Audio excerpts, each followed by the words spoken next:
मध्यकालीन भारत का इतिहास। 15वीं और 16वीं सदी के धार्मिक आंदोलन, सूफी आंदोलन। भक्ति आंदोलन के जो प्रारंभिक जो प्रतिपादक थे, प्रारंभिक तो वे रामानुजाचार्य थे। भक्ति पंजाब में भक्ति आंदोलन के जो अग्रदूत थे वे नानक जी थे। भक्ति आंदोलन को दक्षिणी भारत से लाकर उत्तर भारत तक प्रचलित करने का जो श्रेय दिया जाता है वो रामानंद को दिया जाता है। महाराष्ट्र में भक्ति संप्रदाय किसकी शिक्षाओं द्वारा फैला था? ये संत ज्ञानेश्वर की शिक्षाओं के द्वारा ये फैला था। कबीर के गुरु कौन थे? कबीर जी के गुरु थे रामानंद, जो है ये कबीर जी के गुरु थे रामानंद। नेक्स्ट पर्सन है 6। ये संत कबीर का जन्म कहाँ हुआ था? ये मगहर, ये वाराणसी में हुआ था। संत कबीर का जो जन्म मगहर में हुआ था। और चैतन्य महाप्रभु किस संप्रदाय से जुड़े हुए थे? ये गोंडे संप्रदाय से ये जुड़े हुए थे। पुष्टि मार्ग के दर्शन की स्थापना किसने की थी? वल्लभाचार्य ने की थी। किस संत ने ईश्वर को अपने पास अनुभव करने के लिए नृत्य एवं गीतों कीर्तन के माध्यम से बनाया था? चैतन्य महाप्रभु। अद्वैतवाद के सिद्धांत के प्रतिपादक थे शंकराचार्य। अद्वैतवाद के सिद्धांत के जो प्रतिपादक थे वे थे शंकराचार्य। गीत गोविंद के जो रचयिता थे वे जयदेव थे गीत गोविंद के। और ये तो दिया है भक्ति आंदोलन के दौरान असम में किसने इस आंदोलन का प्रतिनिधित्व किया था? शंकर देव ने। गुरु नानक धर्म उपदेश है, गुरु नानक का जो धर्म उपदेश है मानव बंधुत्व का। किस भाषा को लोकप्रिय बनाने में कवि जो है चंडीदास का योगदान रहा है? किस भाषा को लोकप्रिय बनाने में कवि चंडीदास का जो है योगदान रहा है? बंगाली भाषा को। और भक्ति को दार्शनिक आधार प्रदान करने वाले प्रथम आचार्य थे रामानुजाचार्य।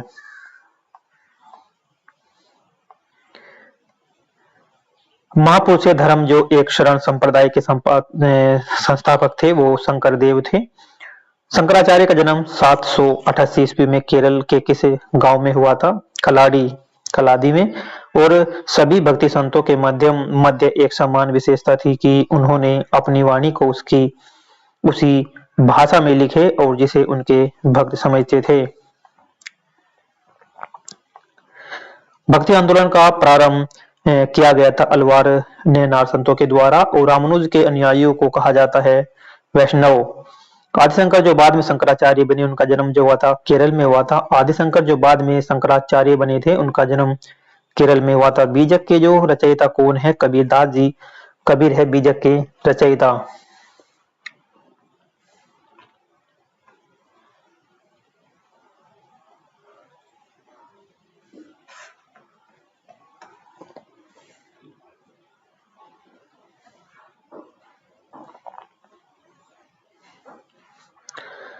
भक्ति रस कवित्री मीराबाई जो थी एक राजपूत शासक की पत्नी थी। जो मीराबाई थी भक्ति रस कवित्री जो थी एक राजपूत शासक की जो है राजपूत शासक की पत्नी थी। प्रसिद्ध भक्त कवित्री मीराबाई के पति का नाम था राजकुमार भोजराज।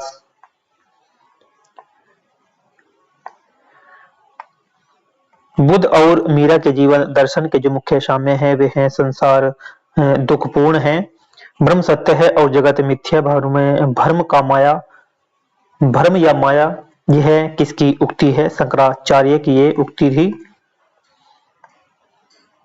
किसे कुछ विचारकों ने प्रच्छन्न बोध संज्ञा की दी थी? वह शंकराचार्य ने। रामानुजाचार्य को किस कट्टर शैव मतावलंबी चोल शासक के धमकी के कारण चित्रनापल्ली छोड़कर मैसूर जाना पड़ा था?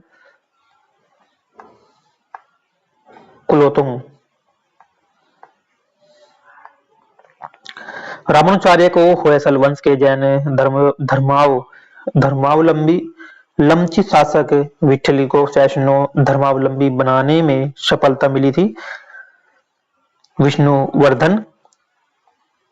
किसने भक्ति के क्षेत्र में शुद्धों को भागवत दर्शन व मोक्ष अधिकार देकर उन्हें इस्लाम धर्म स्वीकार करने से रोक दिया था? रामानुजाचार्य ने।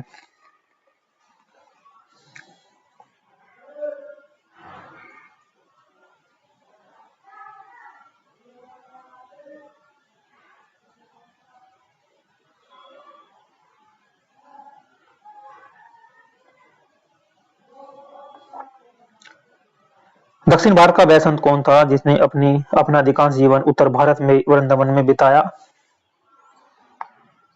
उनका नाम था निम्बार्क आचार्य। निम्बार्क आचार्य था। महाराष्ट्र में विठोबा व विठ्ठल विष्णु का एक नाम है। आंदोलन का नाम था पंढरपुर। जिसने भगवत गीता पर भावार्थ दीपिका नाम के एक वृहत टीका मराठी में ज्ञानेश्वर के नाम से जाना जाता है, ज्ञानेश्वरी के नाम से जाना जाता है, वो ज्ञानदेव।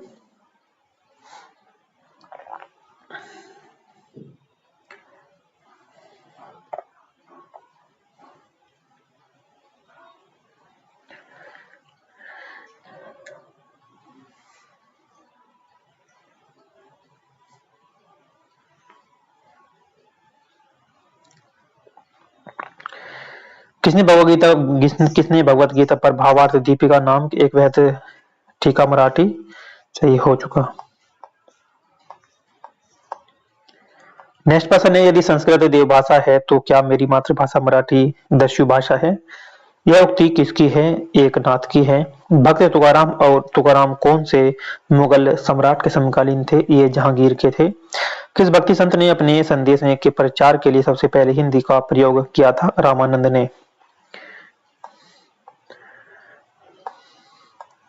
शिवाजी के जो आध्यात्मिक गुरु थे वे रामदास थे। शिवाजी के जो आध्यात्मिक गुरु थे शिवाजी के रामदास थे। दास बोध के रचयिता है रामदास। जाति पाति पूछे नहीं, हरि का भजे सो हरि का होए, ये पंक्ति किसकी है? रामानंद की। गुरु नानक का जन्म 1469 ईस्वी में कहा हुआ था? तलवंडी या ननकाना में। सिख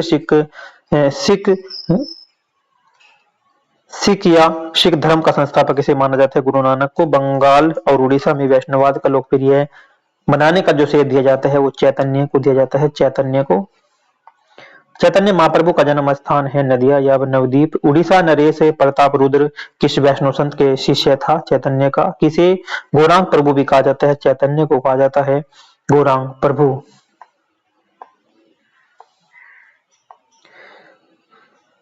आलसियों का मूल मंत्र अजगर करे न चाकरी, पंछी करे न काम का रचयिता है मलूकदास। महात्मा गांधी के प्रिय भजन है वैष्णो जन तो तेरे कहिए, जो पीर पराई जाने रे, के रचयिता जो है नरसिंह मेहता है। नरसिंह मेहता के जो प्रसिद्ध संत थे गुजरात के।